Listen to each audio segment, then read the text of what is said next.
Okay, we're looking at a day off of the launch of the ROG Ally. And yeah, I'm kind of capping a little bit here, like recording this on the 9th, guys, okay? We're gonna pretend like it's the 10th. This guy is going to compete pretty directly with Valve's Steam Deck. Surprisingly, barely anything more expensive. Yeah, if you're buying the $530 version of the Steam Deck, which has 256 gigabytes of storage, you get the same storage on the ROG Ally, and it is going to be faster. 6 cores, 12 threads on Zen 4 compared to 4 cores, 8 threads on Zen 2 on the Steam Deck, with RDNA 2 graphics versus RDNA 3. So you'll probably want to get the extreme version, which is going to be $700, but that isn't that bad in this grand scheme of things of price, because it has 12 compute units versus 8 compute units on the Steam Deck. But that price is what's so appealing and what is actually getting people excited to buy this thing. Because the problem has been with the handheld PC gaming market, and what Valve has kind of solved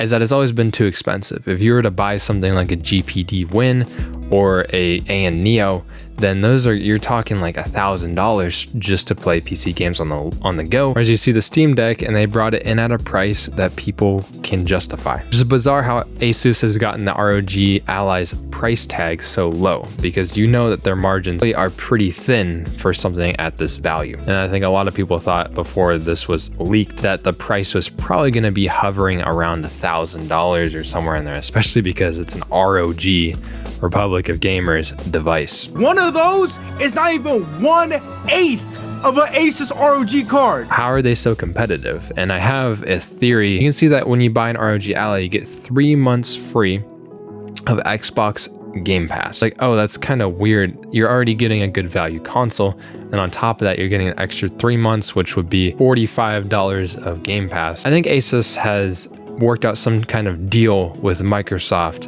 in order for when they sell Game Pass on their console, they get a cut of that. And this theory kind of starts to add up. This presentation here for the ROG Ally that's on May 11th, coming really soon, we can see that one of the presenters here is Rowan Sones, head of Xbox hardware, which is kind of weird at an Asus event. Other people on the board here is like, say, the chief of architecture at AMD. It's because this is one of the big handhelds that are using the AMD process. You see, obviously, Sean Yen, the product management director of gaming business unit in Asus. Weird to see Xbox here. So that's how they're probably getting the price down. I can't confirm any of that. That's all theory crafting. When these gaming handhelds are so competitively priced, it really brings into question the validity of having a desktop gaming PC or anything like that, because these are actually exciting. Whereas in PC gaming, for example, we're seeing releases from this generation that just aren't exciting. Nobody really cares about them. They're marginally better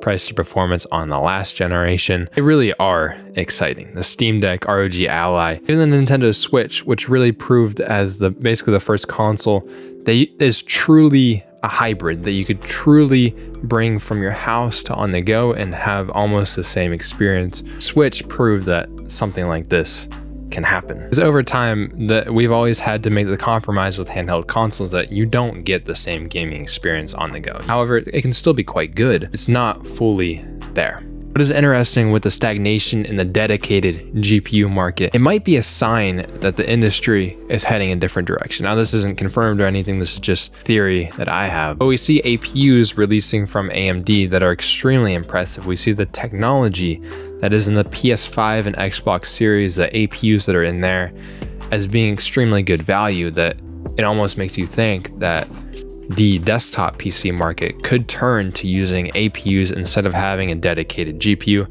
and a dedicated CPU. Yeah, this part here is 9 watts, but it doesn't have to be 9 watts. This could be a 300 watt chip, and you just have to figure out whatever cooling solution to make that happen. But these things are cheaper because they're all one unit. You don't have to make separate boards and everything to make these things function. But maybe just at this point in time that we're able to use this technology of APUs and its power efficiency advantage in mobile consoles like the GTX 1650 Ti, the 1050 Ti, and the Steam hardware server, that these are some of the most popular GPUs in the world right now. That doesn't mean that they're fast or anything. Just show that a chip that is this efficient can produce performance like this is pretty exciting. We can only see where that technology could could go. It's already going to make its way into laptops, obviously. Laptops aren't that far off of a desktop computer, all things considered. Even if we don't see that handheld consoles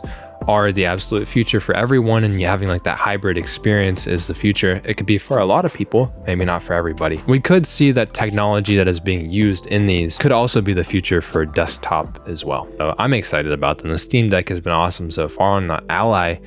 If all the rumors are true, we will find out tomorrow. Might be just amazing. You gonna buy the ROG Ally when it comes out? I mean, obviously reviews are going to release and we're gonna be able to see exactly how it is, the pros and cons of it, especially because it's not a Steam Deck. Steam Deck has very tight integration with Valve, so that really helps things. And are you gonna move to a handheld gaming experience instead of a desktop one? Obviously, handheld systems are never gonna meet the power of a full-on desktop system that is plugged into the wall, has a much bigger chassis to cool itself. These are getting surprisingly good, and the graphical fidelity, especially on a screen like that, ROG is even showing that they're gonna allow you to plug in an external GPU to theirs. But these things can be surprisingly capable for what they are. If you guys enjoyed this, and I'll see you guys in the comments. See you guys in the next video. Have a good one. Peace.